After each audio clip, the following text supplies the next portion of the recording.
আসসালামু আলাইকুম রহমতুল্লাহি ওয়া বারাকাতুহু। আশা করি সকলে অনেক ভালো আছেন। আজকের ব্লগ ছোটোখাটো একটি ব্লগ বানানোর উদ্দেশ্যে এই ভিডিওটি করা। আর সেটি হচ্ছে বারবিকিউ আয়োজন নিয়ে। তো আমি রিসেন্টলি গ্রামে এসেছি। আর আমার গ্রামে আসার পর গ্রামের এই শীতকালীন পরিবেশে কখনো বারবিকিউ এই আয়োজনটা করা হয়নি। যদিও আমার ফ্রেন্ডসরা করে থাকে, তো আমি আসার পর এটা করার খুব ইচ্ছে ছিল।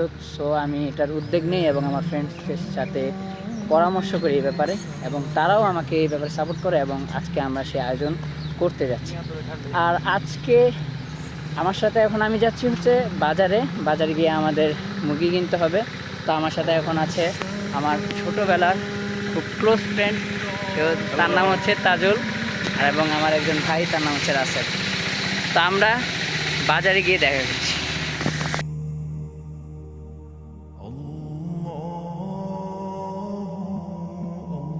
অবশেষে আমরা বাজারে এসে পৌঁছে গেছি। তো আমরা এখন যাব একটি মুরগির দোকানে। তো বন্ধুদের মধ্যে পরামর্শ করে দেখলাম যে আমাদের এক বন্ধুর বাবার মুরগির দোকান আছে, তো আমরা সেদিকেই অগ্রসর হইতেছি। তো বন্ধুরা, আমরা ইতিমধ্যে মুরগির দোকানে এসে পড়ছি। তো মুরগির দোকানে আসার পরে যে বিক্রেতা, ওনার একটা হাসির রিয়েকশন আপনাদের না দেখালেই নয়।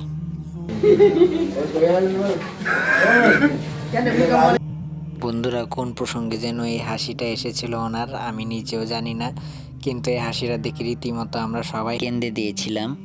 তো এখন দেখবেন যে উনি আমাদেরকে প্রথমে ভালো মুরগি না দিয়ে এমন একটা মুরগি দিতেছে যে মুরগিটা চোখই খুলতে পারে না। তারপর দেখেন আমার বন্ধু তাজুল কি বলে।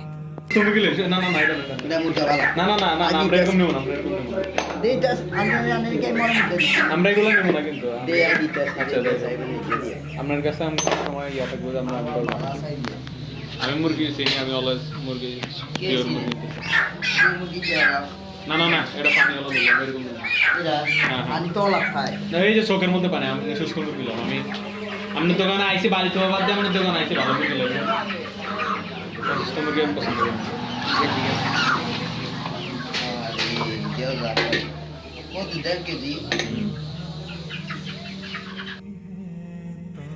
তো অবশেষে একটি ভালো মুরগি আমরা নিয়ে নিলাম এবং 1.5 কেজি মাপ দিয়ে একটি মুরগি নিয়ে তারপর দাম দর করে আমরা মুরগিটা অবশেষে কিনে ফেললাম। তো মুরগি কেনা শেষে আমরা এখন একটি মুদির দোকানে যাব, সেখানে টক দই কিনবো। টক দই আর বারবিকিউ মশলা, এই দুইটা জিনিস আমাদের খুবই গুরুত্বপূর্ণ। এই দুইটা জিনিস আমাদের এখন কিনতে হবে। এদিকে দোকানদারও ঝটফট আমাদেরকে আমাদের জিনিসপত্র বুঝিয়ে দিয়েছেন।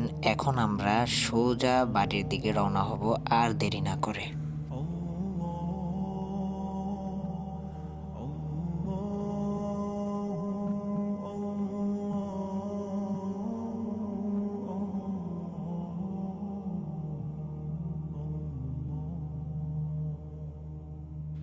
বাজার থেকে আসতে আসতে অনেক দেরি হয়ে গেছে, এদিকে মাগরিবের আজানও হয়ে গেছে। তো আমি ভাবলাম যে আগে জিনিসপত্রগুলো বাসায় রেখে তারপর মাগরিবের নামাজ আদায় করার জন্য মসজিদে যাব, কেননা আমার বাড়ির সামনেই বারবিকিউ আয়োজনটি হবে। তো আমি আগে জিনিসপত্রগুলো রাখবো, তারপর আমি মসজিদে চলে যাব। মাগরিবের নামাজ আদায় শেষে এখন আমাদের বারবিকিউ আয়োজনের শুরুর কার্যক্রম শুরু হয়ে গেছে।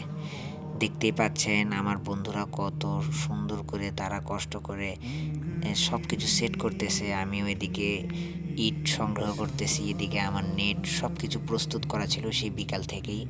আলহামদুলিল্লাহ সব কিছুই প্রস্তুত, এখন আমাদের কাজ শুরু করার পালা। সবাই বিভিন্ন কাজে ব্যস্ত, আর আমি ব্যস্ত হচ্ছি কাঠ কাটায়, কেননা এই কাঠগুলো কেটে আমার লেবেল মতো সেই নেটের নিচে দিতে হবে এবং কাঠগুলো পুড়ে যে কয়লাগুলো তৈরি হবে সেই কয়লার তাপেই কিন্তু আমরা এই বারবিকিউটা তৈরি করব। এদিকে আমাদের মুরগি কাটাও শেষ, তো এখন মুরগিগুলো নিয়ে যাচ্ছি বাইরে। তো এখানে আমরা মিক্সিং করব। আমাদের মিক্সিং কাজও শুরু হয়ে গেছে। মাশাআল্লাহ, অনেক সুন্দর করে আমার বন্ধু তাজুল এই গোস্তগুলো মিক্সিং করতেছে। আর ওর অনেক সুন্দর সুন্দর অভিজ্ঞতা আছে রান্নার, যা ওর ফেসবুক আইডিতে ঢুকলে আমরা দেখতে পারি। আর আমরা দোয়া করি ওর বিবাহ জীবন অনেক সুন্দর হোক, কেননা এরকম জামাই প্রত্যেকটা মেয়ে আশা করে যে তার জামাই এত সুন্দর সুন্দর রান্না পারবে। তো তাজুলের সুন্দর অনাগত ভবিষ্যৎ কামনা করছি। আলহামদুলিল্লাহ, আমরা এখন আগুন ধরানোর প্রসেস শুরু করে দিয়েছি। এখানে আমরা ইট চারপাশে দিয়ে মাঝখানে কিছু কাগজ পুরাবো ফার্স্ট অফ অল। তো কাগজগুলো পুরানোর পর আমরা এখানে আস্তে আস্তে করে 2-3টা কাঠ দিয়ে দেবো এবং কাঠের মধ্যে আমরা কেরোসিন ঢেলে বাস আগুন জ্বালিয়ে দিব। আর পরবর্তীতে দেখা যাবে যে এই কাঠগুলো জ্বলতে জ্বলতে কয়লায় পরিণত হবে। তারপর আমরা কয়লাগুলো সুন্দরভাবে লেবেল মতো রেখে তারপর আমরা তার উপর জাল দিয়ে বারবিকিউ করা শুরু করে দেব।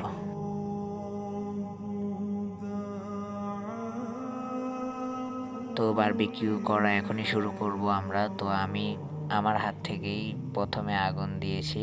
তো কাঠগুলোতে আগে থেকেই কেরোসিন দেওয়া ছিল, তো আমরা জাস্ট কাঠের উপর কাগজটা পুড়িয়ে তার আগুন ধরিয়ে দিলাম। এখন আস্তে আস্তে কাগজগুলোতে আগুন ধরতে ধরতে কাঠগুলো পুড়তে থাকবে।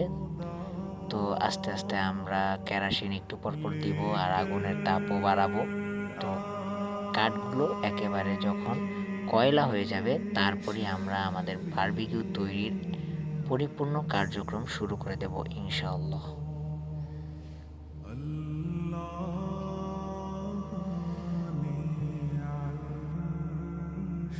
এদিকে আমি একটু পরপর একটি একটি করে কাঠ দিচ্ছি যেন কাঠগুলো খুব দ্রুত পুড়ে ছাই হয়ে যায়। প্রায় 45 মিনিট অপেক্ষা করার পরে এখন কাঠগুলো পরিপূর্ণ কয়লায় পরিণত হয়েছে। তাই আমরা চারপাশে ইট দিয়ে এখন নেটটা দিয়ে দিয়েছি। আর এদিকে পুরো নেটটাতে তেল দিয়ে মিক্সিং করা হচ্ছে। আর মিক্সিং শেষে এখন তাজুল প্রত্যেকটি গোস্তের টুকরা সুন্দরভাবে নেটের উপর দিয়ে দিয়ে দিচ্ছে। আর নিচে যে কয়লাগুলো আছে এগুলোর গরম তাপেই কিন্তু এই গোস্তের টুকরোগুলো বারবিকিউতে পরিণত হবে।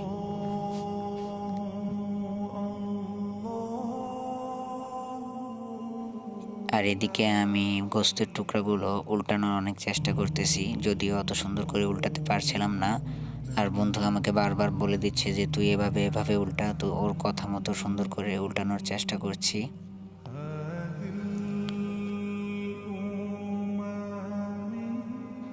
তারপর আমি এই গোস্তের টুকরোগুলোর উপরে সরিষার তেল ব্রাশ করে দিচ্ছি, কেননা তেল যদি আপনি ঠিকমতো না দেন তাহলে গোস্তের টুকরোগুলো কিন্তু খুব দ্রুত পুড়ে যাবে। তাই তেলগুলো দিলে খুব আস্তে আস্তে সুন্দরভাবেই এগুলো ফ্রাই হতে থাকবে, অর্থাৎ বারবিকিউতে পরিণত হতে থাকবে। আলহামদুলিল্লাহ, বারবিকিউ একদমই প্রস্তুত হয়ে গেছে। এখন আমরা একটু পর এই গোস্তগুলো উঠিয়ে ফেলবো এবং খাবারের প্রস্তুতি গ্রহণ করব। আলহামদুলিল্লাহ, আমাদের বারবিকিউ এখন পরিপূর্ণ প্রস্তুত এবং আমরা বাজার থেকে আলাদা করে নানও এনেছি, সাথে একটি মোজও এনেছি।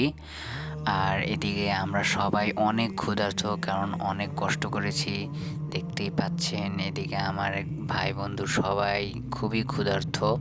আর এদিকে তাজুল নিজের উপর সব ক্রেডিট নিয়ে রান্না তো নিতেছে। সব আমি করছি। হ্যাঁ, আমরা তো তোমরা হইছো জুগালি।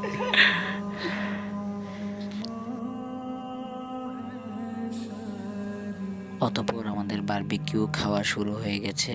সত্যি আমরা অনেক ক্লান্ত এবং অনেক কষ্টের পরেই আমরা এখন মিষ্টতা অনুভব করছি এবং বারবিকিউগুলো অনেক মজা হয়েছে।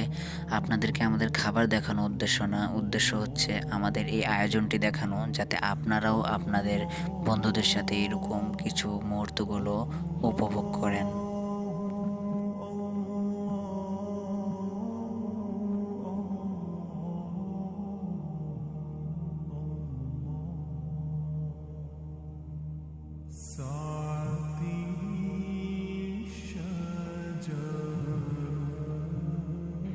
আজকের মতো ভিডিওটি এখানেই শেষ করে দিচ্ছি। আবার দেখা হবে আপনাদের সাথে অন্য কোনো ভিডিওতে এবং অন্য কোনো টপিক নিয়ে।